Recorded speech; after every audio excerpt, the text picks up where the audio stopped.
back to the topic earlier, I think the biggest misunderstanding about some of the shit that's said on the show is like, you know, when you speak or, you know, most great comedians, they have a point to prove.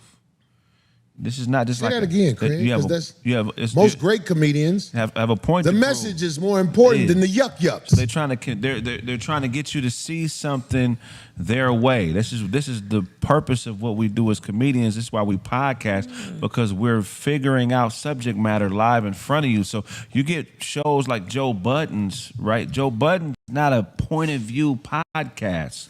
It's a good podcast, but they just talk about everybody's business, but they don't really have a definitive point of view about shit.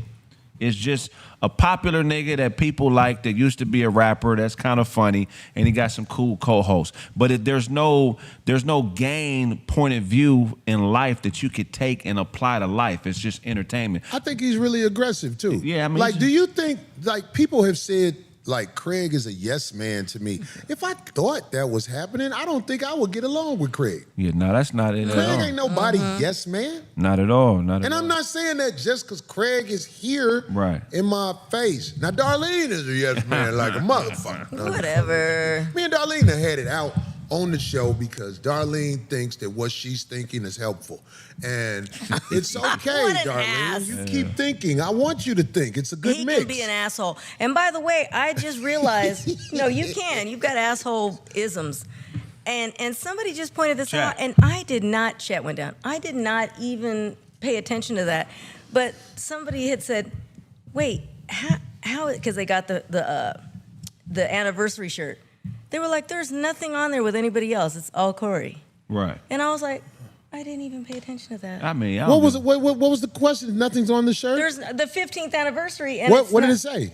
Well, it's just all you. It's like the tenements of Chicago and him playing basketball. And is that on the shirt? Everything is all Corey. There's no mention of anybody's names, no face. And I was like, oh, shit. Well, that's Well, you know what? I would like to talk about that if that's want to be brought up, D, because you brought that up for a reason. You got anything else you want I didn't even pay attention is what I'm saying. I'm frivolous to it. I was like, oh, this is cute. Look at all the colors. Yeah. I didn't even pay attention. Somebody said, damn, D, look, that's what he thinks about. He didn't even. I was like, I didn't even notice. Hey, Corey, we hoopers, right? So, like, if I'm in the league and I go to the Utah Jazz, right, they play a certain brand of basketball, right? I'm not about to be on the Utah Jazz playing like a globetrotter. You feel what I'm saying? I'm not going to be... How about that? I mean, I don't want people to miss that. I don't want people to miss that. People who brought me to the comedy club have never been able to rise up to the level as a closer in comedy. So that frustration they have with me, they're not bold enough to say, I don't like the fact that you're the truth at this. They do things to show he's not the truth, everybody. Look at this, everybody. Here's a downfall he had, everybody. Look like that. You can't stop somebody who is the truth. The cream always gonna rise to the top. So Craig, with you being here, brother, ever since Zoe left, I haven't had a guy like Zoe. I'll never have a guy like Zoe. Right. Zoe was one of a kind. Yeah. But you feel the void better than anybody has ever filled the void because you got information and comedy. There it goes. So when people say stuff to try to come between the unity that is, it's all jealousy from average folk. For sure. When a comedian says something about you being on this show, it's jealousy from average comics. The stuff about the T-shirts or whatever, I try to think of T-shirts that I think are gonna work where people will buy. It was a great design. T-shirts. I tell you, I swear to God, I didn't even notice it was a great design. I created T-shirts that sold out where we made like 20 stacks the next day. We had to print more. So you'll never hear about how good you are. You'll hear about, oh, people walked out on him somewhere. Right.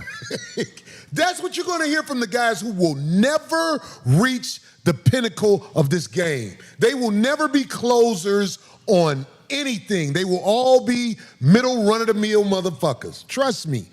I'm saying this, I ain't got to say a name because everybody know the names. It's people, they're meant to be in the middle and stay there, and they don't like their position because they know they can never be what a real game giver is. Ain't nothing you can do about it. Man. And that spot at the top comes with selfishness that can't be avoided. Because if you're not selfish in a way, you will have a whole bunch of busters, motherfucker, around you picking at you every time you turn your back. When you get the busters around you, you gotta have the courage to be like, get the fuck away from me. Man. And that's a hard thing to do. Shit, not for me no more. I've been around too long. What's James What Lockett? does that say? What does he say? He said, James Lockett on the chat said, if you have a righteous spirit when corruption is staring at you in its many forms, is it difficult not to speak out against it? It's a divine reflex. The complex call it hate. Preach, Corey. That's what James said. I have gotten caught up in stuff I shouldn't have never got caught up in because I run into too many people that I never even think are my demographic walking up to me like, oh my God, you make so many things funny. You make subjects that aren't even funny. Keep doing your thing, man. And it make me realize, what am I arguing with busters for? What I'm doing is working.